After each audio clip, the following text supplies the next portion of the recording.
assista Tube Channel. As melhores indicações de conteúdos em um só lugar. Inscreva-se no nosso canal e ative o sininho das notificações para ficar por dentro de tudo. Hércules surge como uma figura já cercada de fama. Ele chega num vilarejo e as pessoas olham para ele com aquele misto de admiração e medo. É meio como se o mito chegasse antes do homem. E isso importa muito, porque o filme trabalha o tempo todo com essa diferença. O que é real e o que é história exagerada. Ele mesmo parece não saber mais onde começa uma coisa e termina outra. Logo no início, a gente percebe que Hércules é um líder, mas não está sozinho. Ele faz parte de um grupo de mercenários extremamente competente, cada um com sua personalidade forte. Tem o autoconfiante Autolicos, o guerreiro Taideus, que mais parece uma fera indomável, a arqueira Atalanta, que é um show à parte com aquele arco, e o vidente Anfiaraus, que praticamente vive equilibrado entre profecias e ironias. E o mais interessante é que cada um deles contribui para a construção da lenda. Sabe aquelas histórias que vão crescendo a cada repetição? Pois é, eles fazem parte disso. Às vezes por estratégia, às vezes por pura diversão. Mas enquanto as histórias dele ganham o mundo, por dentro, Hércules está completamente despedaçado. O filme mostra flashes do passado dele, principalmente da tragédia que o define, a morte da esposa e dos filhos. Esses momentos são rápidos, mas fortes. A maneira como ele encara isso é pesada. Você vê a dor no rosto dele, no jeito dele evitar certos assuntos, no silêncio que cai quando alguém toca nessas memórias. Ele não é o herói invencível, é um homem quebrado tentando sobreviver ao próprio passado. E é aí que entra uma das partes mais interessantes da trama: a dúvida. Ao mesmo tempo em que Hércules é tratado como um semideus, filho de Zeus, cheio de feitos impossíveis, ele próprio parece não acreditar totalmente nisso. Ele não se apresenta como alguém sobrenatural, ele não vem com aquele discurso "nasci para ser grande". Ele age como alguém que simplesmente aprendeu a lutar para continuar vivo. A força dele é real, claro, e impressionante, mas o filme deixa uma interrogação no ar. Isso é dom divino ou treinamento brutal? As criaturas que ele enfrentou eram monstros míticos ou apenas animais que se transformaram em histórias gigantescas com o passar dos anos? Esse conflito interno entre o Hércules real e o Hércules mítico domina toda a primeira parte do filme. E ele sente esse peso o tempo todo. Afinal, como é que você convence o mundo e até a si mesmo de que talvez você não seja aquilo que dizem, quando todo mundo precisa que você seja exatamente aquilo? Isso cria uma pressão enorme. E o mais curioso é que, mesmo sem querer, ele não consegue fugir disso. As pessoas precisam acreditar que existe alguém capaz de fazer o impossível. E ele vira esse símbolo, goste ou não. A relação dele com os companheiros também ajuda muito a construir essa imagem. Eles sabem que as histórias sobre Hércules são misturadas com exagero, mas alimentam isso. Faz parte do trabalho. Quanto maior a lenda, melhor o pagamento, melhor o impacto. Só que existe um respeito mútuo, uma lealdade verdadeira entre eles. Eles não seguem Hércules porque ele seria um semideus, seguem porque provou na prática que é alguém capaz de liderar, proteger e inspirar mesmo sem querer. E enquanto todo mundo olha para ele como o filho de Zeus, Hércules só olha para trás e vê a própria dor. O trauma da família é o que o move, mas também o que o paralisa. Ele se sente responsável, ele se culpa. E isso transforma todas as futuras decisões dele, porque o filme faz questão de mostrar que ele não está lutando só por dinheiro ou fama. Está lutando para tentar, de alguma forma, se perdoar.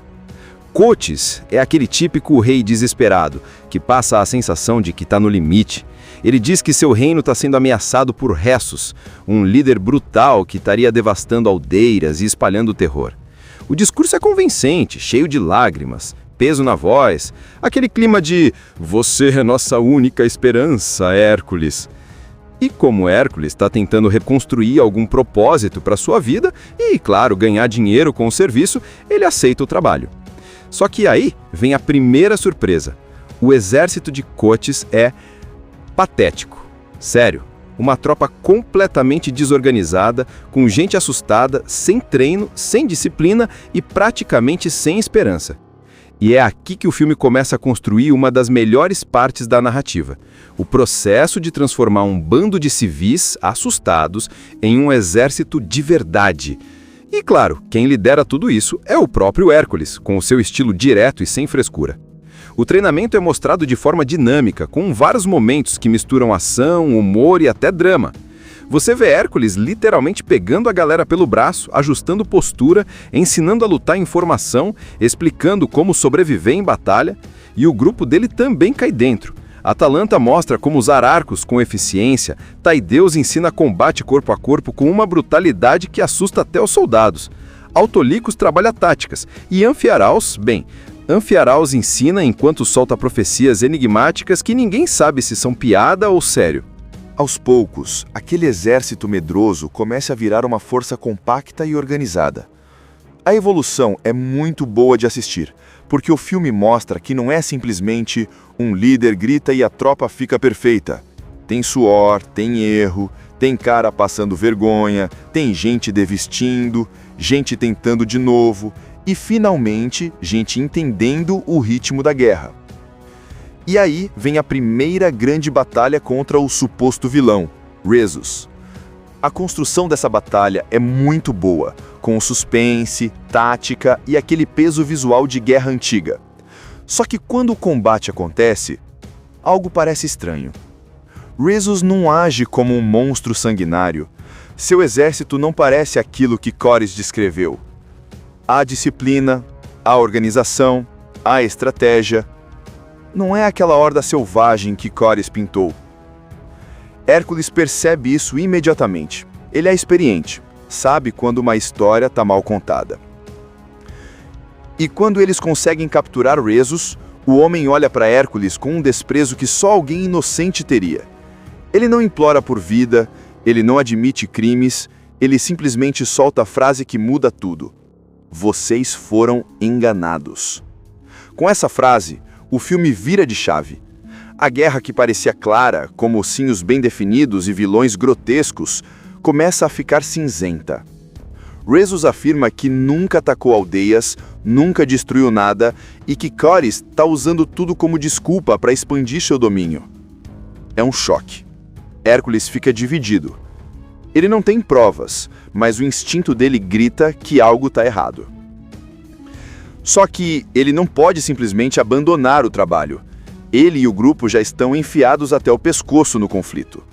O exército que eles treinaram dependem deles. As pessoas acreditam que ele é o salvador mandado pelos deuses. E, como sempre, a lenda pesa mais do que o homem. Mesmo assim, nas entrelinhas das batalhas seguintes, Hércules começa a observar tudo com mais atenção.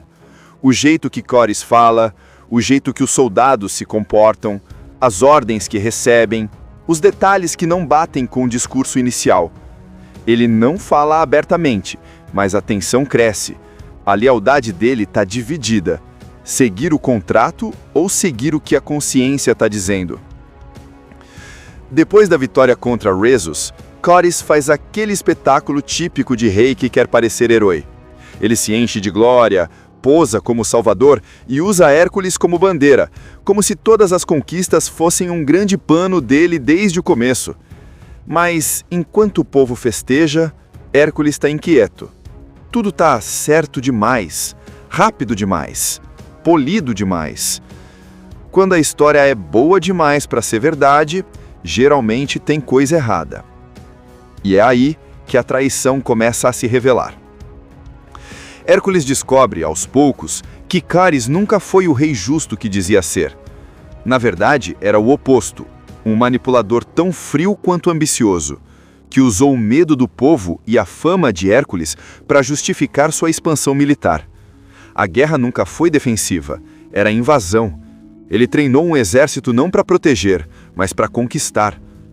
Mas o golpe mais duro ainda estava por vir. Córis não apenas enganou o povo, ele usou diretamente o trauma de Hércules. A morte da esposa e dos filhos, que para Hércules era a maior ferida da sua alma, nasce aqui como uma sombra muito maior. A trama revela que tudo isso pode ter sido manipulado, talvez até provocado por pessoas próximas a Córis. A dor dele não foi apenas um acidente do destino, foi parte de um jogo político, de interesses e de poder. É nesse momento que Hércules perde o chão. A força dele, até então inabalável, treme. Ele não sabe mais o que é verdade. Ele não sabe mais se os 12 trabalhos foram reais, se ele mesmo é o que dizem que é, se as memórias dele são confiáveis. É como se alguém apagasse a fronteira entre lenda e realidade com uma esponja molhada. E o que Cáris faz quando percebe que Hércules está descobrindo tudo? Tenta destruí-lo, é claro. Ele arma uma emboscada e captura Hércules e seu grupo. Essa é uma das cenas mais fortes do filme, porque tira todo o brilho épico e deixa só a humanidade nua.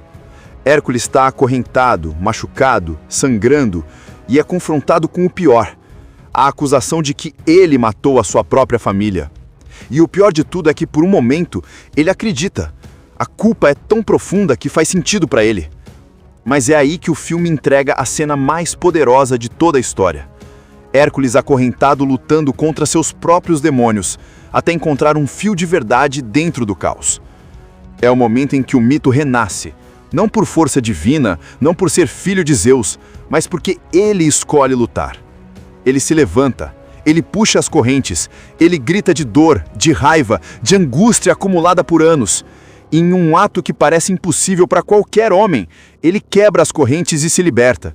Não importa se você acha que ele é semideus ou não, naquele momento fica claro que existe mais força dentro dele do que qualquer pessoa podia imaginar. Uma força que vem da dor, da fúria, da esperança, da necessidade de acabar com a mentira. Hércules surge como uma figura já cercada de fama. Ele chega num vilarejo e as pessoas olham para ele com aquele misto de admiração e medo. É meio como se o mito chegasse antes do homem. E isso importa muito, porque o filme trabalha o tempo todo com essa diferença: o que é real e o que é história exagerada. Ele mesmo parece não saber mais onde começa uma coisa e termina outra. Logo no início, a gente percebe que Hércules é um líder, mas não está sozinho. Ele faz parte de um grupo de mercenários extremamente competente, cada um com sua personalidade forte. Tem o autoconfiante Autolicos, o guerreiro Taideus, que mais parece uma fera indomável, a arqueira Atalanta, que é um show à parte com aquele arco, e o vidente Anfiaraus, que praticamente vive equilibrado entre profecias e ironias. E o mais interessante é que cada um deles contribui para a construção da lenda. Sabe aquelas histórias que vão crescendo a cada repetição? Pois é, eles fazem parte disso. Às vezes por estratégia, às vezes por pura diversão. Mas enquanto as histórias dele ganham o mundo, por dentro, Hércules está completamente despedaçado. O filme mostra flashes do passado dele, principalmente da tragédia que o define, a morte da esposa e dos filhos. Esses momentos são rápidos, mas fortes. A maneira como ele encara isso é pesada. Você vê a dor no rosto dele, no jeito dele evitar certos assuntos, no silêncio que cai quando alguém toca nessas memórias. Ele não é o herói invencível, é um homem quebrado tentando sobreviver ao próprio passado. E é aí que entra uma das partes mais interessantes da trama: a dúvida. Ao mesmo tempo em que Hércules é tratado como um semideus, filho de Zeus, cheio de feitos impossíveis, ele próprio parece não acreditar totalmente nisso. Ele não se apresenta como alguém sobrenatural, ele não vem com aquele discurso "nasci para ser grande". Ele age como alguém que simplesmente aprendeu a lutar para continuar vivo. A força dele é real, claro, e impressionante, mas o filme deixa uma interrogação no ar. Isso é dom divino ou treinamento brutal? As criaturas que ele enfrentou eram monstros míticos ou apenas animais que se transformaram em histórias gigantescas com o passar dos anos? Esse conflito interno entre o Hércules real e o Hércules mítico domina toda a primeira parte do filme. E ele sente esse peso o tempo todo. Afinal, como é que você convence o mundo e até a si mesmo de que talvez você não seja aquilo que dizem, quando todo mundo precisa que você seja exatamente aquilo? Isso cria uma pressão enorme. E o mais curioso é que, mesmo sem querer, ele não consegue fugir disso. As pessoas precisam acreditar que existe alguém capaz de fazer o impossível. E ele vira esse símbolo, goste ou não. A relação dele com os companheiros também ajuda muito a construir essa imagem. Eles sabem que as histórias sobre Hércules são misturadas com exagero, mas alimentam isso. Faz parte do trabalho. Quanto maior a lenda, melhor o pagamento, melhor o impacto. Só que existe um respeito mútuo, uma lealdade verdadeira entre eles. Eles não seguem Hércules porque ele seria um semideus, seguem porque provou na prática que é alguém capaz de liderar, proteger e inspirar mesmo sem querer. E enquanto todo mundo olha para ele como o filho de Zeus, Hércules só olha para trás e vê a própria dor. O trauma da família é o que o move, mas também o que o paralisa. Ele se sente responsável, ele se culpa. E isso transforma todas as futuras decisões dele, porque o filme faz questão de mostrar que ele não está lutando só por dinheiro ou fama, está lutando para tentar, de alguma forma, se perdoar. Coates é aquele típico rei desesperado, que passa a sensação de que está no limite. Ele diz que seu reino está sendo ameaçado por Ressus, um líder brutal que estaria devastando aldeias e espalhando terror. O discurso é convincente, cheio de lágrimas, peso na voz, aquele clima de "você é nossa única esperança, Hércules". E como Hércules está tentando reconstruir algum propósito para sua vida e, claro, ganhar dinheiro com o serviço, ele aceita o trabalho. Só que aí vem a primeira surpresa. O exército de Coates é patético. Sério, uma tropa completamente desorganizada, com gente assustada, sem treino, sem disciplina e praticamente sem esperança. E é aqui que o filme começa a construir uma das melhores partes da narrativa. O processo de transformar um bando de civis assustados em um exército de verdade. E claro, quem lidera tudo isso é o próprio Hércules, com o seu estilo direto e sem frescura. O treinamento é mostrado de forma dinâmica, com vários momentos que misturam ação, humor e até drama. Você vê Hércules literalmente pegando a galera pelo braço, ajustando postura, ensinando a lutar em formação, explicando como sobreviver em batalha, e o grupo dele também cai dentro. Atalanta mostra como usar arcos com eficiência, Taideus ensina combate corpo a corpo com uma brutalidade que assusta até os soldados. Autolicos trabalha táticas, e Anfiaraus, Anfiaraus ensina enquanto solta profecias enigmáticas que ninguém sabe se são piada ou sério. Aos poucos, aquele exército medroso começa a virar uma força compacta e organizada. A evolução é muito boa de assistir, porque o filme mostra que não é simplesmente um líder grita e a tropa fica perfeita. Tem suor, tem erro, tem cara passando vergonha, tem gente desvestindo, gente tentando de novo e, finalmente, gente entendendo o ritmo da guerra. E aí vem a primeira grande batalha contra o suposto vilão, Ressus. A construção dessa batalha é muito boa, com suspense, tática e aquele peso visual de guerra antiga. Só que quando o combate acontece, algo parece estranho. Ressus não age como um monstro sanguinário. Seu exército não parece aquilo que Cores descreveu. Há disciplina, há organização, há estratégia. Não é aquela horda selvagem que Cores pintou. Hércules percebe isso imediatamente. Ele é experiente, sabe quando uma história está mal contada. E quando eles conseguem capturar Ressus, o homem olha para Hércules com um desprezo que só alguém inocente teria. Ele não implora por vida, ele não admite crimes, ele simplesmente solta a frase que muda tudo. Vocês foram enganados. Com essa frase, o filme vira de chave. A guerra que parecia clara, com mocinhos bem definidos e vilões grotescos, começa a ficar cinzenta. Ressus afirma que nunca atacou aldeias, nunca destruiu nada e que Cores está usando tudo como desculpa para expandir seu domínio. É um choque. Hércules fica dividido. Ele não tem provas, mas o instinto dele grita que algo está errado. Só que ele não pode simplesmente abandonar o trabalho. Ele e o grupo já estão enfiados até o pescoço no conflito. O exército que eles treinaram dependem deles. As pessoas acreditam que ele é o salvador mandado pelos deuses. E, como sempre, a lenda pesa mais do que o homem. Mesmo assim, nas entrelinhas das batalhas seguintes, Hércules começa a observar tudo com mais atenção. O jeito que Cores fala, o jeito que os soldados se comportam, as ordens que recebem, os detalhes que não batem com o discurso inicial. Ele não fala abertamente, mas a tensão cresce. A lealdade dele está dividida. Seguir o contrato ou seguir o que a consciência está dizendo?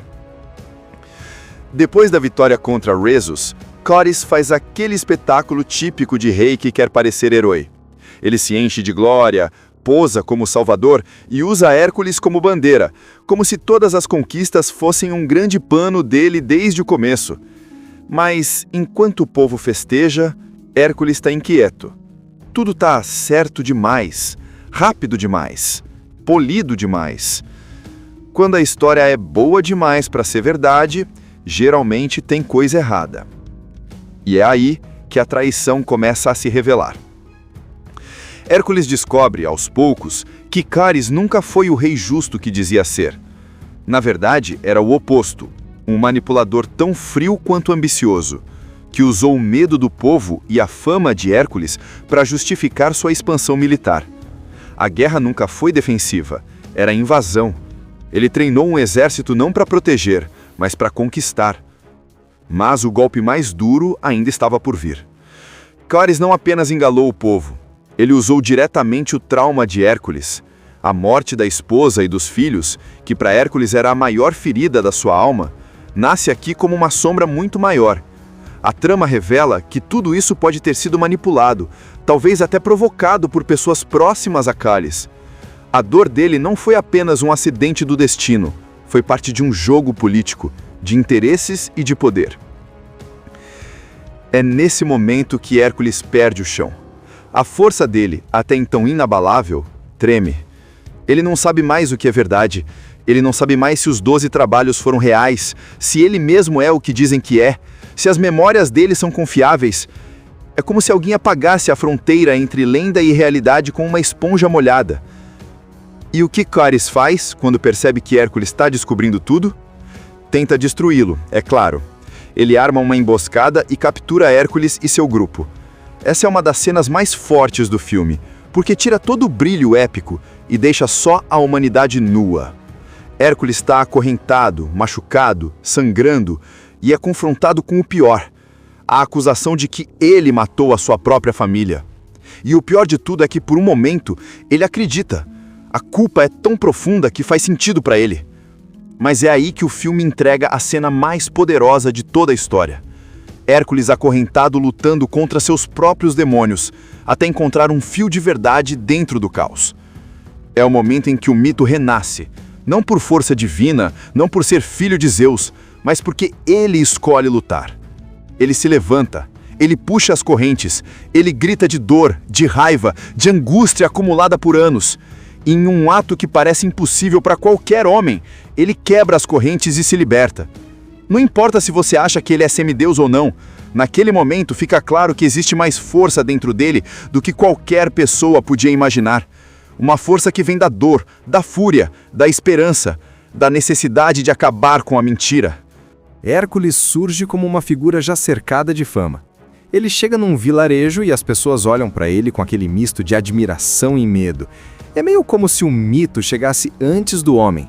E isso importa muito, porque o filme trabalha o tempo todo com essa diferença. O que é real e o que é história exagerada. Ele mesmo parece não saber mais onde começa uma coisa e termina outra. Logo no início, a gente percebe que Hércules é um líder, mas não está sozinho. Ele faz parte de um grupo de mercenários extremamente competente, cada um com sua personalidade forte. Tem o autoconfiante Autolicos, o guerreiro Taideus, que mais parece uma fera indomável, a arqueira Atalanta, que é um show à parte com aquele arco, e o vidente Anfiaraus, que praticamente vive equilibrado entre profecias e ironias. E o mais interessante é que cada um deles contribui para a construção da lenda. Sabe aquelas histórias que vão crescendo a cada repetição? Pois é, eles fazem parte disso, às vezes por estratégia, às vezes por pura diversão. Mas enquanto as histórias dele ganham o mundo, por dentro, Hércules está completamente despedaçado. O filme mostra flashes do passado dele, principalmente da tragédia que o define, a morte da esposa e dos filhos. Esses momentos são rápidos, mas fortes. A maneira como ele encara isso é pesada. Você vê a dor no rosto dele, no jeito dele evitar certos assuntos, no silêncio que cai quando alguém toca nessas memórias. Ele não é o herói invencível, é um homem quebrado tentando sobreviver ao próprio passado. E é aí que entra uma das partes mais interessantes da trama: a dúvida. Ao mesmo tempo em que Hércules é tratado como um semideus, filho de Zeus, cheio de feitos impossíveis, ele próprio parece não acreditar totalmente nisso. Ele não se apresenta como alguém sobrenatural, ele não vem com aquele discurso "nasci para ser grande". Ele age como alguém que simplesmente aprendeu a lutar para continuar vivo. A força dele é real, claro, e impressionante, mas o filme deixa uma interrogação no ar. Isso é dom divino ou treinamento brutal? As criaturas que ele enfrentou eram monstros míticos ou apenas animais que se transformaram em histórias gigantescas com o passar dos anos? Esse conflito interno entre o Hércules real e o Hércules mítico domina toda a primeira parte do filme. E ele sente esse peso o tempo todo. Afinal, como é que você convence o mundo e até a si mesmo de que talvez você não seja aquilo que dizem, quando todo mundo precisa que você seja exatamente aquilo? Isso cria uma pressão enorme. E o mais curioso é que, mesmo sem querer, ele não consegue fugir disso. As pessoas precisam acreditar que existe alguém capaz de fazer o impossível. E ele vira esse símbolo, goste ou não. A relação dele com os companheiros também ajuda muito a construir essa imagem. Eles sabem que as histórias sobre Hércules são misturadas com exagero, mas alimentam isso. Faz parte do trabalho. Quanto maior a lenda, melhor o pagamento, melhor o impacto. Só que existe um respeito mútuo, uma lealdade verdadeira entre eles. Eles não seguem Hércules porque ele seria um semideus, seguem porque provou na prática que é alguém capaz de liderar, proteger e inspirar mesmo sem querer. E enquanto todo mundo olha para ele como o filho de Zeus, Hércules só olha para trás e vê a própria dor. O trauma da família é o que o move, mas também o que o paralisa. Ele se sente responsável, ele se culpa. E isso transforma todas as futuras decisões dele, porque o filme faz questão de mostrar que ele não está lutando só por dinheiro ou fama. Está lutando para tentar, de alguma forma, se perdoar. Coates é aquele típico rei desesperado, que passa a sensação de que está no limite. Ele diz que seu reino está sendo ameaçado por Ressus, um líder brutal que estaria devastando aldeias e espalhando terror. O discurso é convincente, cheio de lágrimas, peso na voz, aquele clima de "você é nossa única esperança, Hércules". E como Hércules está tentando reconstruir algum propósito para sua vida e, claro, ganhar dinheiro com o serviço, ele aceita o trabalho. Só que aí vem a primeira surpresa.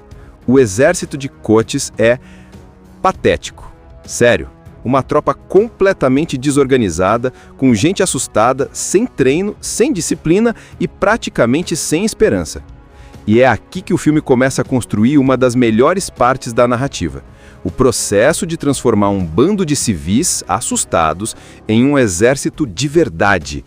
E claro, quem lidera tudo isso é o próprio Hércules, com o seu estilo direto e sem frescura. O treinamento é mostrado de forma dinâmica, com vários momentos que misturam ação, humor e até drama. Você vê Hércules literalmente pegando a galera pelo braço, ajustando postura, ensinando a lutar em formação, explicando como sobreviver em batalha, e o grupo dele também cai dentro. Atalanta mostra como usar arcos com eficiência, Taideus ensina combate corpo a corpo com uma brutalidade que assusta até os soldados. Autolicos trabalha táticas, e Anfiaraus, Anfiaraus ensina enquanto solta profecias enigmáticas que ninguém sabe se são piada ou sério. Aos poucos, aquele exército medroso começa a virar uma força compacta e organizada. A evolução é muito boa de assistir, porque o filme mostra que não é simplesmente um líder grita e a tropa fica perfeita. Tem suor, tem erro, tem cara passando vergonha, tem gente desvestindo, gente tentando de novo e, finalmente, gente entendendo o ritmo da guerra. E aí vem a primeira grande batalha contra o suposto vilão, Ressus. A construção dessa batalha é muito boa, com suspense, tática e aquele peso visual de guerra antiga. Só que quando o combate acontece, algo parece estranho. Ressus não age como um monstro sanguinário. Seu exército não parece aquilo que Cores descreveu. Há disciplina, há organização, há estratégia. Não é aquela horda selvagem que Cores pintou. Hércules percebe isso imediatamente. Ele é experiente, sabe quando uma história está mal contada. E quando eles conseguem capturar Ressus, o homem olha para Hércules com um desprezo que só alguém inocente teria. Ele não implora por vida, ele não admite crimes, ele simplesmente solta a frase que muda tudo. Vocês foram enganados. Com essa frase, o filme vira de chave. A guerra que parecia clara, com mocinhos bem definidos e vilões grotescos, começa a ficar cinzenta.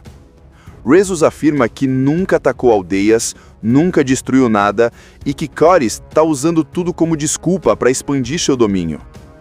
É um choque. Hércules fica dividido. Ele não tem provas, mas o instinto dele grita que algo está errado. Só que ele não pode simplesmente abandonar o trabalho. Ele e o grupo já estão enfiados até o pescoço no conflito. O exército que eles treinaram dependem deles. As pessoas acreditam que ele é o salvador mandado pelos deuses. E, como sempre, a lenda pesa mais do que o homem. Mesmo assim, nas entrelinhas das batalhas seguintes, Hércules começa a observar tudo com mais atenção. O jeito que Corys fala, o jeito que os soldados se comportam, as ordens que recebem, os detalhes que não batem com o discurso inicial. Ele não fala abertamente, mas a tensão cresce. A lealdade dele está dividida. Seguir o contrato ou seguir o que a consciência está dizendo? Depois da vitória contra Rezos, Corys faz aquele espetáculo típico de rei que quer parecer herói. Ele se enche de glória, posa como salvador e usa Hércules como bandeira, como se todas as conquistas fossem um grande plano dele desde o começo. Mas, enquanto o povo festeja, Hércules está inquieto.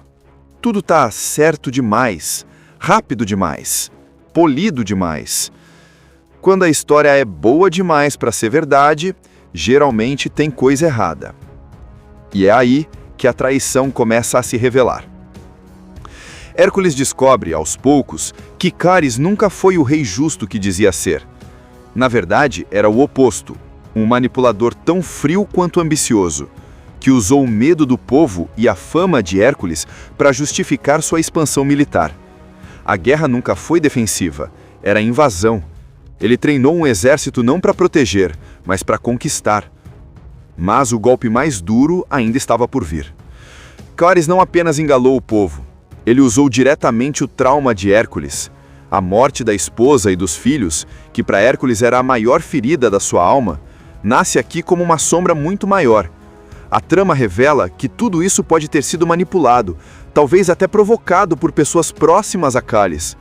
A dor dele não foi apenas um acidente do destino, foi parte de um jogo político, de interesses e de poder. É nesse momento que Hércules perde o chão. A força dele, até então inabalável, treme. Ele não sabe mais o que é verdade. Ele não sabe mais se os 12 trabalhos foram reais, se ele mesmo é o que dizem que é, se as memórias dele são confiáveis. É como se alguém apagasse a fronteira entre lenda e realidade com uma esponja molhada. E o que Corys faz quando percebe que Hércules está descobrindo tudo? Tenta destruí-lo, é claro. Ele arma uma emboscada e captura Hércules e seu grupo. Essa é uma das cenas mais fortes do filme, porque tira todo o brilho épico e deixa só a humanidade nua. Hércules está acorrentado, machucado, sangrando e é confrontado com o pior, a acusação de que ele matou a sua própria família. E o pior de tudo é que, por um momento, ele acredita. A culpa é tão profunda que faz sentido para ele. Mas é aí que o filme entrega a cena mais poderosa de toda a história. Hércules acorrentado lutando contra seus próprios demônios, até encontrar um fio de verdade dentro do caos. É o momento em que o mito renasce, não por força divina, não por ser filho de Zeus, mas porque ele escolhe lutar.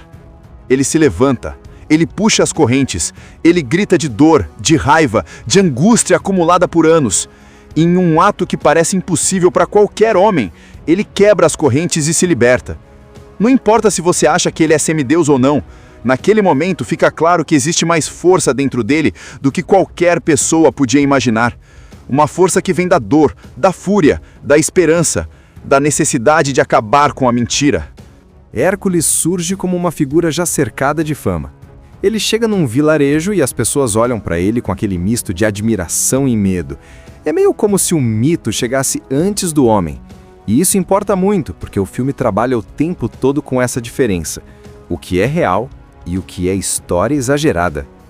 Ele mesmo parece não saber mais onde começa uma coisa e termina outra. Logo no início, a gente percebe que Hércules é um líder, mas não está sozinho.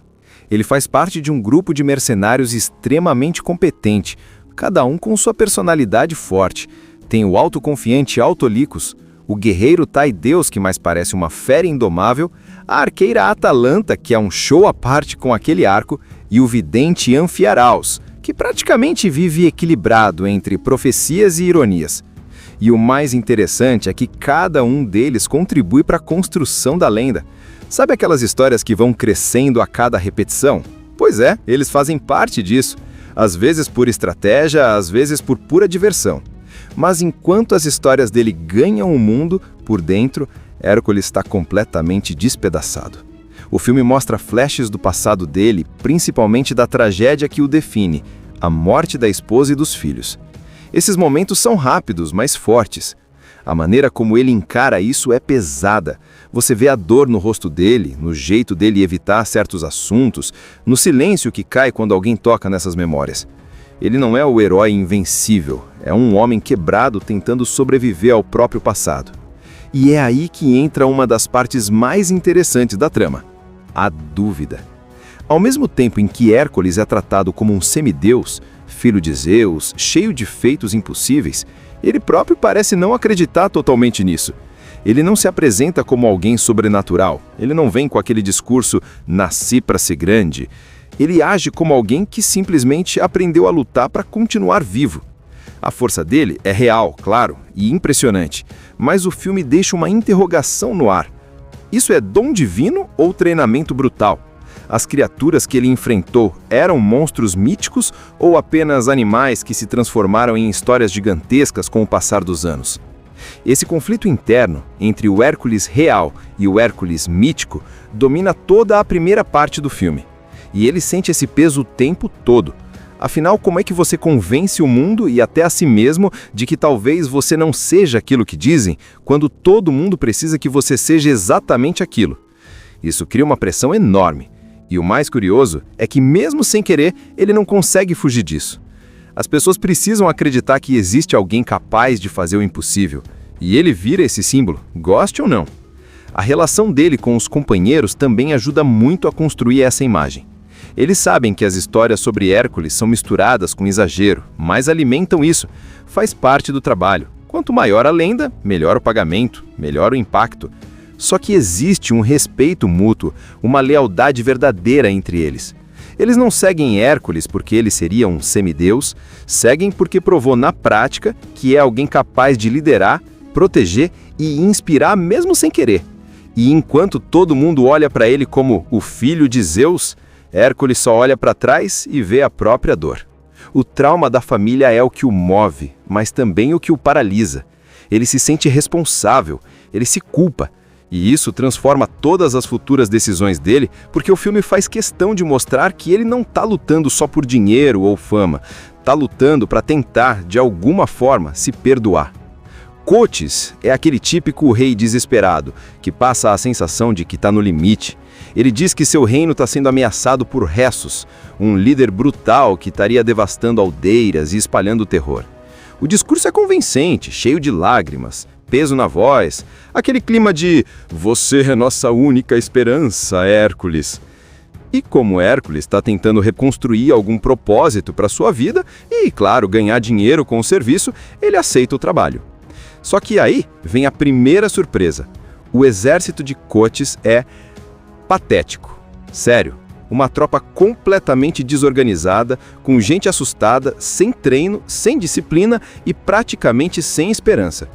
E é aqui que o filme começa a construir uma das melhores partes da narrativa. O processo de transformar um bando de civis assustados em um exército de verdade. E claro, quem lidera tudo isso é o próprio Hércules, com o seu estilo direto e sem frescura. O treinamento é mostrado de forma dinâmica, com vários momentos que misturam ação, humor e até drama. Você vê Hércules literalmente pegando a galera pelo braço, ajustando postura, ensinando a lutar em formação, explicando como sobreviver em batalha, e o grupo dele também cai dentro. Atalanta mostra como usar arcos com eficiência, Taideus ensina combate corpo a corpo com uma brutalidade que assusta até os soldados. Autolicos trabalha táticas, e Anfiaraus, Anfiaraus ensina enquanto solta profecias enigmáticas que ninguém sabe se são piada ou sério. Aos poucos, aquele exército medroso começa a virar uma força compacta e organizada. A evolução é muito boa de assistir, porque o filme mostra que não é simplesmente um líder grita e a tropa fica perfeita. Tem suor, tem erro, tem cara passando vergonha, tem gente desvestindo, gente tentando de novo e, finalmente, gente entendendo o ritmo da guerra. E aí vem a primeira grande batalha contra o suposto vilão, Rezus. A construção dessa batalha é muito boa, com suspense, tática e aquele peso visual de guerra antiga. Só que quando o combate acontece, algo parece estranho. Rezus não age como um monstro sanguinário. Seu exército não parece aquilo que Corys descreveu. Há disciplina, há organização, há estratégia. Não é aquela horda selvagem que Corys pintou. Hércules percebe isso imediatamente. Ele é experiente, sabe quando uma história está mal contada. E quando eles conseguem capturar Rezus, o homem olha para Hércules com um desprezo que só alguém inocente teria. Ele não implora por vida, ele não admite crimes, ele simplesmente solta a frase que muda tudo. Vocês foram enganados. Com essa frase, o filme vira de chave. A guerra que parecia clara, com mocinhos bem definidos e vilões grotescos, começa a ficar cinzenta. Rezus afirma que nunca atacou aldeias, nunca destruiu nada e que Corys está usando tudo como desculpa para expandir seu domínio. É um choque. Hércules fica dividido. Ele não tem provas, mas o instinto dele grita que algo está errado. Só que ele não pode simplesmente abandonar o trabalho. Ele e o grupo já estão enfiados até o pescoço no conflito. O exército que eles treinaram dependem deles. As pessoas acreditam que ele é o salvador mandado pelos deuses. E, como sempre, a lenda pesa mais do que o homem. Mesmo assim, nas entrelinhas das batalhas seguintes, Hércules começa a observar tudo com mais atenção. O jeito que Corys fala, o jeito que os soldados se comportam, as ordens que recebem, os detalhes que não batem com o discurso inicial. Ele não fala abertamente, mas a tensão cresce. A lealdade dele está dividida.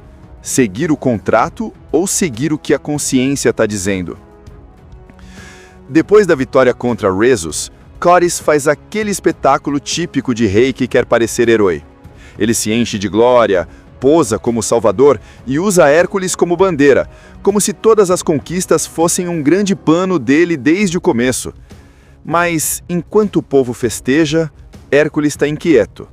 Tudo está certo demais, rápido demais, polido demais.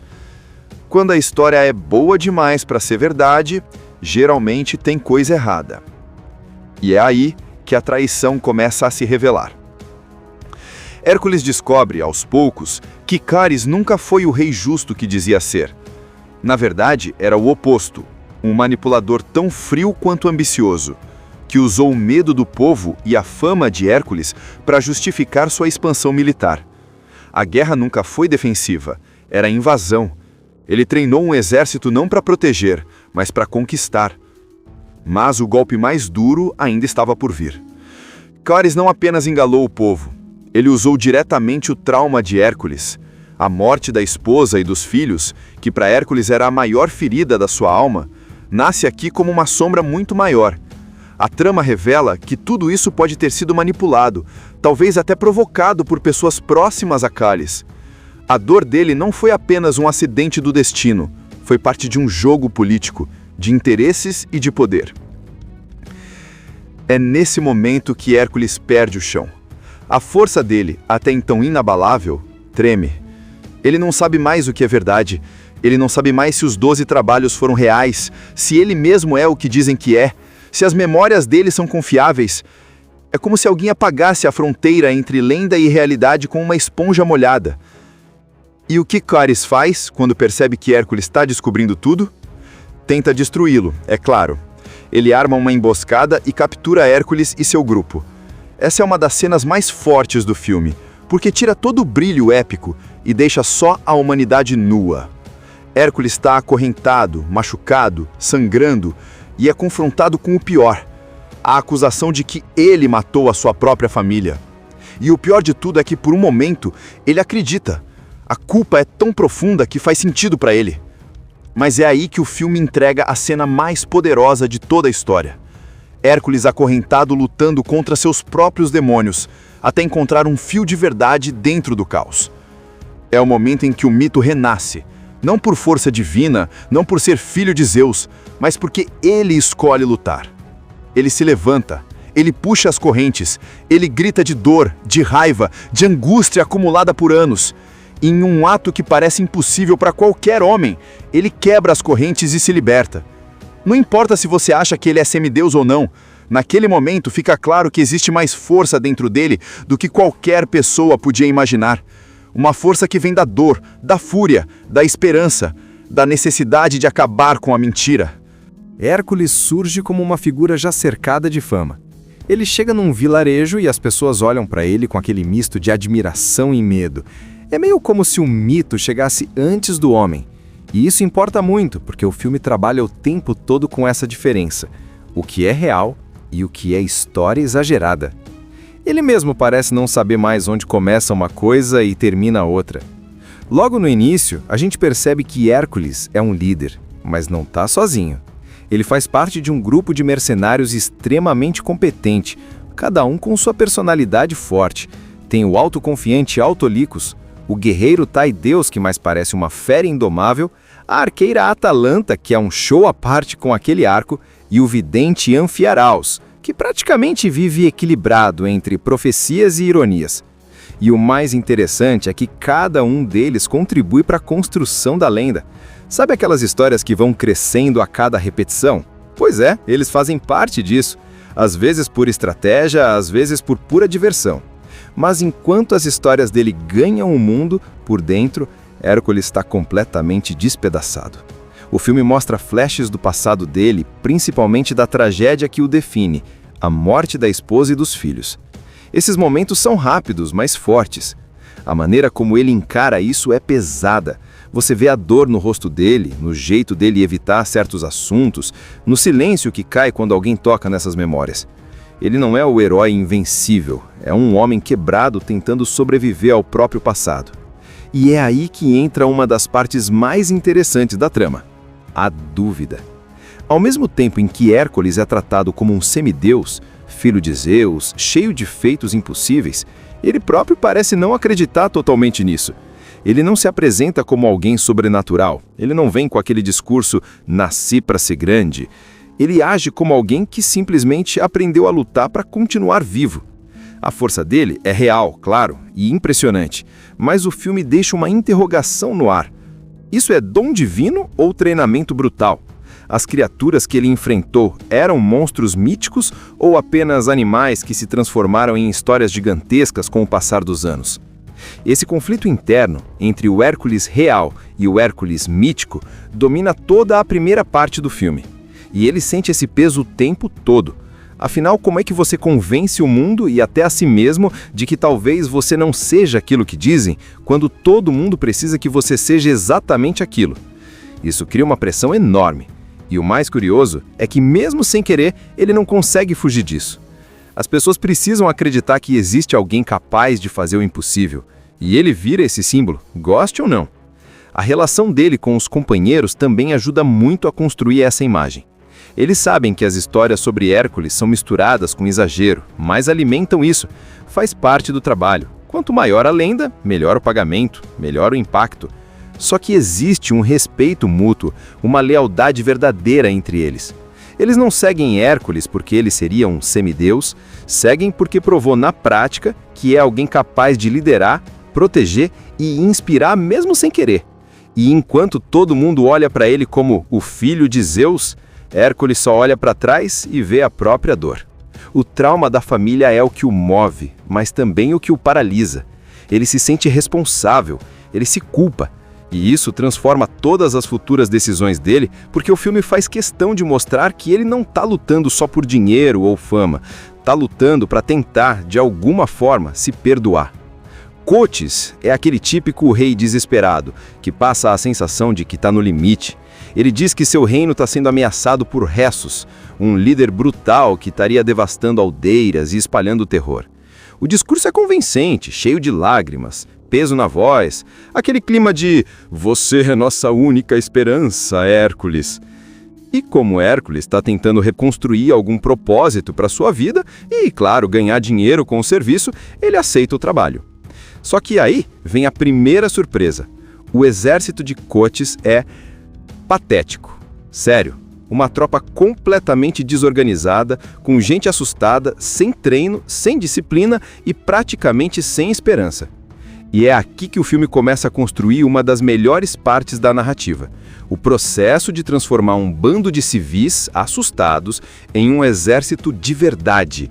E claro, quem lidera tudo isso é o próprio Hércules, com o seu estilo direto e sem frescura. O treinamento é mostrado de forma dinâmica, com vários momentos que misturam ação, humor e até drama. Você vê Hércules literalmente pegando a galera pelo braço, ajustando postura, ensinando a lutar em formação, explicando como sobreviver em batalha, e o grupo dele também cai dentro. Atalanta mostra como usar arcos com eficiência, Taideus ensina combate corpo a corpo com uma brutalidade que assusta até os soldados. Autolicos trabalha táticas, e Anfiaraus, Anfiaraus ensina enquanto solta profecias enigmáticas que ninguém sabe se são piada ou sério.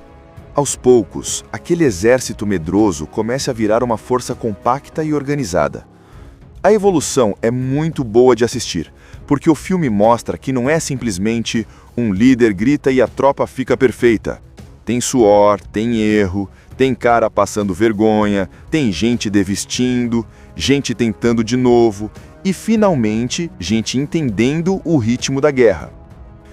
E aí vem a primeira grande batalha contra o suposto vilão, Ressus. A construção dessa batalha é muito boa, com suspense, tática e aquele peso visual de guerra antiga. Só que quando o combate acontece, algo parece estranho. Ressus não age como um monstro sanguinário. Seu exército não parece aquilo que Cores descreveu. Há disciplina, há organização, há estratégia. Não é aquela horda selvagem que Cores pintou. Hércules percebe isso imediatamente. Ele é experiente, sabe quando uma história está mal contada. E quando eles conseguem capturar Ressus, o homem olha para Hércules com um desprezo que só alguém inocente teria. Ele não implora por vida, ele não admite crimes, ele simplesmente solta a frase que muda tudo. Vocês foram enganados. Com essa frase, o filme vira de chave. A guerra que parecia clara, com mocinhos bem definidos e vilões grotescos, começa a ficar cinzenta. Ressus afirma que nunca atacou aldeias, nunca destruiu nada e que Cores está usando tudo como desculpa para expandir seu domínio. É um choque. Hércules fica dividido. Ele não tem provas, mas o instinto dele grita que algo está errado. Só que ele não pode simplesmente abandonar o trabalho. Ele e o grupo já estão enfiados até o pescoço no conflito. O exército que eles treinaram dependem deles. As pessoas acreditam que ele é o salvador mandado pelos deuses. E, como sempre, a lenda pesa mais do que o homem. Mesmo assim, nas entrelinhas das batalhas seguintes, Hércules começa a observar tudo com mais atenção. O jeito que Cores fala, o jeito que os soldados se comportam, as ordens que recebem, os detalhes que não batem com o discurso inicial. Ele não fala abertamente, mas a tensão cresce. A lealdade dele está dividida. Seguir o contrato ou seguir o que a consciência está dizendo. Depois da vitória contra Ressus, Cores faz aquele espetáculo típico de rei que quer parecer herói.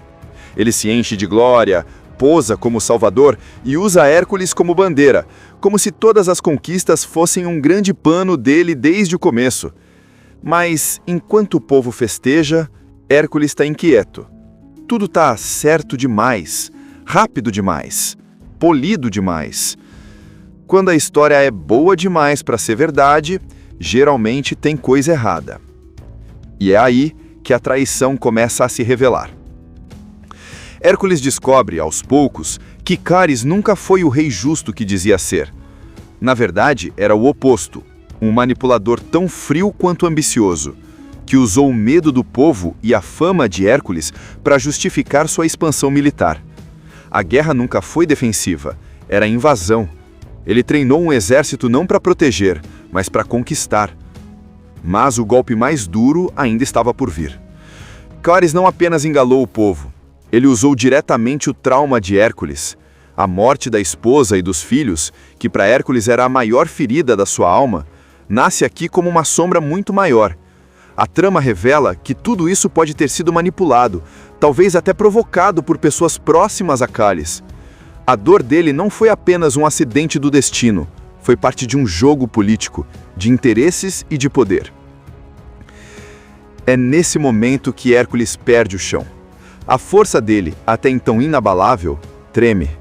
Ele não sabe mais o que é verdade, ele não sabe mais se os 12 trabalhos foram reais, se ele mesmo é o que dizem que é, se as memórias dele são confiáveis. É como se alguém apagasse a fronteira entre lenda e realidade com uma esponja molhada. E o que Cáris faz quando percebe que Hércules está descobrindo tudo? Tenta destruí-lo, é claro. Ele arma uma emboscada e captura Hércules e seu grupo. Essa é uma das cenas mais fortes do filme, porque tira todo o brilho épico e deixa só a humanidade nua. Hércules está acorrentado, machucado, sangrando e é confrontado com o pior, a acusação de que ele matou a sua própria família. E o pior de tudo é que, por um momento, ele acredita. A culpa é tão profunda que faz sentido para ele. Mas é aí que o filme entrega a cena mais poderosa de toda a história. Hércules acorrentado lutando contra seus próprios demônios, até encontrar um fio de verdade dentro do caos. É o momento em que o mito renasce, não por força divina, não por ser filho de Zeus, mas porque ele escolhe lutar. Ele se levanta, ele puxa as correntes, ele grita de dor, de raiva, de angústia acumulada por anos. E em um ato que parece impossível para qualquer homem, ele quebra as correntes e se liberta. Não importa se você acha que ele é semideus ou não, naquele momento fica claro que existe mais força dentro dele do que qualquer pessoa podia imaginar. Uma força que vem da dor, da fúria, da esperança, da necessidade de acabar com a mentira. Hércules surge como uma figura já cercada de fama. Ele chega num vilarejo e as pessoas olham para ele com aquele misto de admiração e medo. É meio como se o mito chegasse antes do homem. E isso importa muito, porque o filme trabalha o tempo todo com essa diferença. O que é real e o que é história exagerada. Ele mesmo parece não saber mais onde começa uma coisa e termina outra. Logo no início, a gente percebe que Hércules é um líder, mas não está sozinho. Ele faz parte de um grupo de mercenários extremamente competente, cada um com sua personalidade forte. Tem o autoconfiante Autolicos, o guerreiro Taideus, que mais parece uma fera indomável, a arqueira Atalanta, que é um show à parte com aquele arco, e o vidente Anfiaraus, que praticamente vive equilibrado entre profecias e ironias. E o mais interessante é que cada um deles contribui para a construção da lenda. Sabe aquelas histórias que vão crescendo a cada repetição? Pois é, eles fazem parte disso. Às vezes por estratégia, às vezes por pura diversão. Mas enquanto as histórias dele ganham o mundo, por dentro, Hércules está completamente despedaçado. O filme mostra flashes do passado dele, principalmente da tragédia que o define, a morte da esposa e dos filhos. Esses momentos são rápidos, mas fortes. A maneira como ele encara isso é pesada. Você vê a dor no rosto dele, no jeito dele evitar certos assuntos, no silêncio que cai quando alguém toca nessas memórias. Ele não é o herói invencível, é um homem quebrado tentando sobreviver ao próprio passado. E é aí que entra uma das partes mais interessantes da trama: a dúvida. Ao mesmo tempo em que Hércules é tratado como um semideus, filho de Zeus, cheio de feitos impossíveis, ele próprio parece não acreditar totalmente nisso. Ele não se apresenta como alguém sobrenatural, ele não vem com aquele discurso "nasci para ser grande". Ele age como alguém que simplesmente aprendeu a lutar para continuar vivo. A força dele é real, claro, e impressionante, mas o filme deixa uma interrogação no ar. Isso é dom divino ou treinamento brutal? As criaturas que ele enfrentou eram monstros míticos ou apenas animais que se transformaram em histórias gigantescas com o passar dos anos? Esse conflito interno entre o Hércules real e o Hércules mítico domina toda a primeira parte do filme. E ele sente esse peso o tempo todo. Afinal, como é que você convence o mundo e até a si mesmo de que talvez você não seja aquilo que dizem, quando todo mundo precisa que você seja exatamente aquilo? Isso cria uma pressão enorme. E o mais curioso é que, mesmo sem querer, ele não consegue fugir disso. As pessoas precisam acreditar que existe alguém capaz de fazer o impossível. E ele vira esse símbolo, goste ou não. A relação dele com os companheiros também ajuda muito a construir essa imagem. Eles sabem que as histórias sobre Hércules são misturadas com exagero, mas alimentam isso. Faz parte do trabalho. Quanto maior a lenda, melhor o pagamento, melhor o impacto. Só que existe um respeito mútuo, uma lealdade verdadeira entre eles. Eles não seguem Hércules porque ele seria um semideus, seguem porque provou na prática que é alguém capaz de liderar, proteger e inspirar mesmo sem querer. E enquanto todo mundo olha para ele como o filho de Zeus, Hércules só olha para trás e vê a própria dor. O trauma da família é o que o move, mas também o que o paralisa. Ele se sente responsável, ele se culpa. E isso transforma todas as futuras decisões dele, porque o filme faz questão de mostrar que ele não está lutando só por dinheiro ou fama. Está lutando para tentar, de alguma forma, se perdoar. Coates é aquele típico rei desesperado, que passa a sensação de que está no limite. Ele diz que seu reino está sendo ameaçado por Ressus, um líder brutal que estaria devastando aldeias e espalhando terror. O discurso é convincente, cheio de lágrimas, peso na voz, aquele clima de "Você é nossa única esperança, Hércules".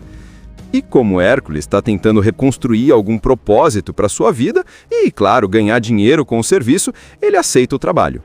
Só que aí vem a primeira surpresa. O exército de Coates é patético. Sério, uma tropa completamente desorganizada, com gente assustada, sem treino, sem disciplina e praticamente sem esperança. E é aqui que o filme começa a construir uma das melhores partes da narrativa. O processo de transformar um bando de civis assustados em um exército de verdade. E claro, quem lidera tudo isso é o próprio Hércules, com o seu estilo direto e sem frescura. O treinamento é mostrado de forma dinâmica, com vários momentos que misturam ação, humor e até drama. Você vê Hércules literalmente pegando a galera pelo braço, ajustando postura, ensinando a lutar em formação, explicando como sobreviver em batalha, e o grupo dele também cai dentro. Atalanta mostra como usar arcos com eficiência, Taideus ensina combate corpo a corpo com uma brutalidade que assusta até os soldados. Autolicos trabalha táticas, e Anfiaraus, Anfiaraus ensina enquanto solta profecias enigmáticas que ninguém sabe se são piada ou sério. Aos poucos, aquele exército medroso começa a virar uma força compacta e organizada. A evolução é muito boa de assistir, porque o filme mostra que não é simplesmente um líder grita e a tropa fica perfeita. Tem suor, tem erro, tem cara passando vergonha, tem gente desvestindo, gente tentando de novo e, finalmente, gente entendendo o ritmo da guerra. E aí vem a primeira grande batalha contra o suposto vilão, Ressus. A construção dessa batalha é muito boa, com suspense, tática e aquele peso visual de guerra antiga. Só que quando o combate acontece, algo parece estranho. Ressus não age como um monstro sanguinário. Seu exército não parece aquilo que Cores descreveu. Há disciplina, há organização, há estratégia. Não é aquela horda selvagem que Cores pintou. Hércules percebe isso imediatamente. Ele é experiente, sabe quando uma história está mal contada. E quando eles conseguem capturar Ressus, o homem olha para Hércules com um desprezo que só alguém inocente teria. Ele não implora por vida, ele não admite crimes, ele simplesmente solta a frase que muda tudo. Vocês foram enganados. Com essa frase, o filme vira de chave. A guerra que parecia clara, com mocinhos bem definidos e vilões grotescos, começa a ficar cinzenta. Ressus afirma que nunca atacou aldeias, nunca destruiu nada e que Cores está usando tudo como desculpa para expandir seu domínio. É um choque. Hércules fica dividido. Ele não tem provas, mas o instinto dele grita que algo está errado. Só que ele não pode simplesmente abandonar o trabalho. Ele e o grupo já estão enfiados até o pescoço no conflito. O exército que eles treinaram dependem deles. As pessoas acreditam que ele é o salvador mandado pelos deuses. E, como sempre, a lenda pesa mais do que o homem. Mesmo assim, nas entrelinhas das batalhas seguintes, Hércules começa a observar tudo com mais atenção. O jeito que Córis fala, o jeito que os soldados se comportam, as ordens que recebem, os detalhes que não batem com o discurso inicial. Ele não fala abertamente, mas a tensão cresce. A lealdade dele está dividida. Seguir o contrato ou seguir o que a consciência está dizendo? Depois da vitória contra Rhesus, Córis faz aquele espetáculo típico de rei que quer parecer herói. Ele se enche de glória, posa como salvador e usa Hércules como bandeira, como se todas as conquistas fossem um grande plano dele desde o começo. Mas, enquanto o povo festeja, Hércules está inquieto. Tudo está certo demais, rápido demais, polido demais.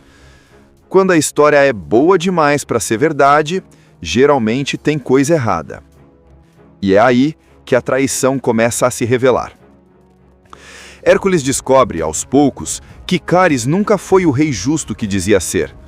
Na verdade, era o oposto, um manipulador tão frio quanto ambicioso, que usou o medo do povo e a fama de Hércules para justificar sua expansão militar. A guerra nunca foi defensiva, era invasão. Ele treinou um exército não para proteger, mas para conquistar. Mas o golpe mais duro ainda estava por vir. Cáris não apenas enganou o povo, ele usou diretamente o trauma de Hércules. A morte da esposa e dos filhos, que para Hércules era a maior ferida da sua alma, nasce aqui como uma sombra muito maior. A trama revela que tudo isso pode ter sido manipulado, talvez até provocado por pessoas próximas a Cáris. A dor dele não foi apenas um acidente do destino, foi parte de um jogo político, de interesses e de poder. É nesse momento que Hércules perde o chão. A força dele, até então inabalável, treme. Ele não sabe mais o que é verdade, ele não sabe mais se os 12 trabalhos foram reais, se ele mesmo é o que dizem que é, se as memórias dele são confiáveis. É como se alguém apagasse a fronteira entre lenda e realidade com uma esponja molhada. E o que Cáris faz quando percebe que Hércules está descobrindo tudo? Tenta destruí-lo, é claro. Ele arma uma emboscada e captura Hércules e seu grupo. Essa é uma das cenas mais fortes do filme, porque tira todo o brilho épico e deixa só a humanidade nua. Hércules está acorrentado, machucado, sangrando e é confrontado com o pior, a acusação de que ele matou a sua própria família. E o pior de tudo é que, por um momento, ele acredita. A culpa é tão profunda que faz sentido para ele. Mas é aí que o filme entrega a cena mais poderosa de toda a história. Hércules acorrentado lutando contra seus próprios demônios, até encontrar um fio de verdade dentro do caos. É o momento em que o mito renasce, não por força divina, não por ser filho de Zeus, mas porque ele escolhe lutar. Ele se levanta, ele puxa as correntes, ele grita de dor, de raiva, de angústia acumulada por anos. E em um ato que parece impossível para qualquer homem, ele quebra as correntes e se liberta. Não importa se você acha que ele é semideus ou não, naquele momento fica claro que existe mais força dentro dele do que qualquer pessoa podia imaginar. Uma força que vem da dor, da fúria, da esperança, da necessidade de acabar com a mentira. Hércules surge como uma figura já cercada de fama. Ele chega num vilarejo e as pessoas olham para ele com aquele misto de admiração e medo. É meio como se o mito chegasse antes do homem. E isso importa muito, porque o filme trabalha o tempo todo com essa diferença. O que é real e o que é história exagerada. Ele mesmo parece não saber mais onde começa uma coisa e termina outra. Logo no início, a gente percebe que Hércules é um líder, mas não está sozinho. Ele faz parte de um grupo de mercenários extremamente competente, cada um com sua personalidade forte. Tem o autoconfiante Autolicos, o guerreiro Taideus, que mais parece uma fera indomável, a arqueira Atalanta, que é um show à parte com aquele arco, e o vidente Anfiaraus, que praticamente vive equilibrado entre profecias e ironias. E o mais interessante é que cada um deles contribui para a construção da lenda. Sabe aquelas histórias que vão crescendo a cada repetição? Pois é, eles fazem parte disso. Às vezes por estratégia, às vezes por pura diversão. Mas enquanto as histórias dele ganham o mundo, por dentro, Hércules está completamente despedaçado. O filme mostra flashes do passado dele, principalmente da tragédia que o define, a morte da esposa e dos filhos. Esses momentos são rápidos, mas fortes. A maneira como ele encara isso é pesada. Você vê a dor no rosto dele, no jeito dele evitar certos assuntos, no silêncio que cai quando alguém toca nessas memórias. Ele não é o herói invencível, é um homem quebrado tentando sobreviver ao próprio passado. E é aí que entra uma das partes mais interessantes da trama: a dúvida. Ao mesmo tempo em que Hércules é tratado como um semideus, filho de Zeus, cheio de feitos impossíveis, ele próprio parece não acreditar totalmente nisso. Ele não se apresenta como alguém sobrenatural, ele não vem com aquele discurso "nasci para ser grande". Ele age como alguém que simplesmente aprendeu a lutar para continuar vivo. A força dele é real, claro, e impressionante, mas o filme deixa uma interrogação no ar. Isso é dom divino ou treinamento brutal? As criaturas que ele enfrentou eram monstros míticos ou apenas animais que se transformaram em histórias gigantescas com o passar dos anos? Esse conflito interno entre o Hércules real e o Hércules mítico domina toda a primeira parte do filme. E ele sente esse peso o tempo todo. Afinal, como é que você convence o mundo e até a si mesmo de que talvez você não seja aquilo que dizem, quando todo mundo precisa que você seja exatamente aquilo? Isso cria uma pressão enorme. E o mais curioso é que, mesmo sem querer, ele não consegue fugir disso. As pessoas precisam acreditar que existe alguém capaz de fazer o impossível. E ele vira esse símbolo, goste ou não. A relação dele com os companheiros também ajuda muito a construir essa imagem. Eles sabem que as histórias sobre Hércules são misturadas com exagero, mas alimentam isso. Faz parte do trabalho. Quanto maior a lenda, melhor o pagamento, melhor o impacto. Só que existe um respeito mútuo, uma lealdade verdadeira entre eles. Eles não seguem Hércules porque ele seria um semideus, seguem porque provou na prática que é alguém capaz de liderar, proteger e inspirar mesmo sem querer. E enquanto todo mundo olha para ele como o filho de Zeus, Hércules só olha para trás e vê a própria dor. O trauma da família é o que o move, mas também o que o paralisa. Ele se sente responsável, ele se culpa. E isso transforma todas as futuras decisões dele, porque o filme faz questão de mostrar que ele não está lutando só por dinheiro ou fama. Está lutando para tentar, de alguma forma, se perdoar. Cotis é aquele típico rei desesperado, que passa a sensação de que está no limite. Ele diz que seu reino está sendo ameaçado por Ressus, um líder brutal que estaria devastando aldeias e espalhando terror. O discurso é convincente, cheio de lágrimas, peso na voz, aquele clima de "você é nossa única esperança, Hércules". E como Hércules está tentando reconstruir algum propósito para sua vida e, claro, ganhar dinheiro com o serviço, ele aceita o trabalho. Só que aí vem a primeira surpresa. O exército de Cotis é patético. Sério, uma tropa completamente desorganizada, com gente assustada, sem treino, sem disciplina e praticamente sem esperança. E é aqui que o filme começa a construir uma das melhores partes da narrativa. O processo de transformar um bando de civis assustados em um exército de verdade. E claro, quem lidera tudo isso é o próprio Hércules, com o seu estilo direto e sem frescura. O treinamento é mostrado de forma dinâmica, com vários momentos que misturam ação, humor e até drama. Você vê Hércules literalmente pegando a galera pelo braço, ajustando postura, ensinando a lutar em formação, explicando como sobreviver em batalha, e o grupo dele também cai dentro. Atalanta mostra como usar arcos com eficiência, Taideus ensina combate corpo a corpo com uma brutalidade que assusta até os soldados. Autolicos trabalha táticas, e Anfiaraus, Anfiaraus ensina enquanto solta profecias enigmáticas que ninguém sabe se são piada ou sério. Aos poucos, aquele exército medroso começa a virar uma força compacta e organizada. A evolução é muito boa de assistir, porque o filme mostra que não é simplesmente um líder grita e a tropa fica perfeita.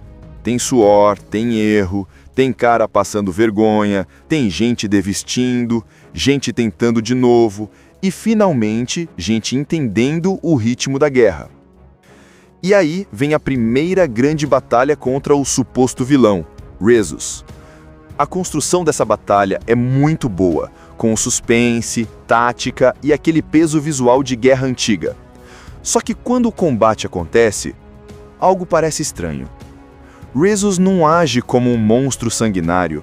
Seu exército não parece aquilo que Corys descreveu. Há disciplina, há organização, há estratégia. Não é aquela horda selvagem que Corys pintou. Hércules percebe isso imediatamente. Ele é experiente, sabe quando uma história está mal contada. E quando eles conseguem capturar Rhesus, o homem olha para Hércules com um desprezo que só alguém inocente teria. Ele não implora por vida, ele não admite crimes, ele simplesmente solta a frase que muda tudo. Vocês foram enganados. Com essa frase, o filme vira de chave. A guerra que parecia clara, com mocinhos bem definidos e vilões grotescos, começa a ficar cinzenta. Rhesus afirma que nunca atacou aldeias, nunca destruiu nada e que Corys está usando tudo como desculpa para expandir seu domínio. É um choque. Hércules fica dividido. Ele não tem provas, mas o instinto dele grita que algo está errado. Só que ele não pode simplesmente abandonar o trabalho. Ele e o grupo já estão enfiados até o pescoço no conflito. O exército que eles treinaram dependem deles. As pessoas acreditam que ele é o salvador mandado pelos deuses. E, como sempre, a lenda pesa mais do que o homem. Mesmo assim, nas entrelinhas das batalhas seguintes, Hércules começa a observar tudo com mais atenção. O jeito que Corys fala, o jeito que os soldados se comportam, as ordens que recebem, os detalhes que não batem com o discurso inicial. Ele não fala abertamente, mas a tensão cresce. A lealdade dele está dividida. Seguir o contrato ou seguir o que a consciência está dizendo? Depois da vitória contra Rhesus, Corys faz aquele espetáculo típico de rei que quer parecer herói. Ele se enche de glória, posa como salvador e usa Hércules como bandeira, como se todas as conquistas fossem um grande plano dele desde o começo. Mas, enquanto o povo festeja, Hércules está inquieto. Tudo está certo demais, rápido demais, polido demais. Quando a história é boa demais para ser verdade, geralmente tem coisa errada. E é aí que a traição começa a se revelar. Hércules descobre, aos poucos, que Corys nunca foi o rei justo que dizia ser. Na verdade, era o oposto, um manipulador tão frio quanto ambicioso, que usou o medo do povo e a fama de Hércules para justificar sua expansão militar. A guerra nunca foi defensiva, era invasão. Ele treinou um exército não para proteger, mas para conquistar. Mas o golpe mais duro ainda estava por vir. Corys não apenas enganou o povo, ele usou diretamente o trauma de Hércules. A morte da esposa e dos filhos, que para Hércules era a maior ferida da sua alma, nasce aqui como uma sombra muito maior. A trama revela que tudo isso pode ter sido manipulado, talvez até provocado por pessoas próximas a Corys. A dor dele não foi apenas um acidente do destino, foi parte de um jogo político, de interesses e de poder. É nesse momento que Hércules perde o chão. A força dele, até então inabalável, treme. Ele não sabe mais o que é verdade, ele não sabe mais se os 12 trabalhos foram reais, se ele mesmo é o que dizem que é, se as memórias dele são confiáveis. É como se alguém apagasse a fronteira entre lenda e realidade com uma esponja molhada. E o que Corys faz quando percebe que Hércules está descobrindo tudo? Tenta destruí-lo, é claro. Ele arma uma emboscada e captura Hércules e seu grupo. Essa é uma das cenas mais fortes do filme, porque tira todo o brilho épico e deixa só a humanidade nua. Hércules está acorrentado, machucado, sangrando e é confrontado com o pior, a acusação de que ele matou a sua própria família. E o pior de tudo é que, por um momento, ele acredita. A culpa é tão profunda que faz sentido para ele. Mas é aí que o filme entrega a cena mais poderosa de toda a história.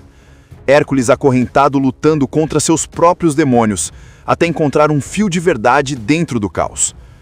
É o momento em que o mito renasce, Não por força divina, não por ser filho de Zeus, mas porque ele escolhe lutar. Ele se levanta, ele puxa as correntes, ele grita de dor, de raiva, de angústia acumulada por anos. Em um ato que parece impossível para qualquer homem, ele quebra as correntes e se liberta. Não importa se você acha que ele é semideus ou não, naquele momento fica claro que existe mais força dentro dele do que qualquer pessoa podia imaginar. Uma força que vem da dor, da fúria, da esperança, da necessidade de acabar com a mentira. Assista Tube Channel. As melhores indicações de conteúdos em um só lugar. Inscreva-se no nosso canal e ative o sininho das notificações para ficar por dentro de tudo.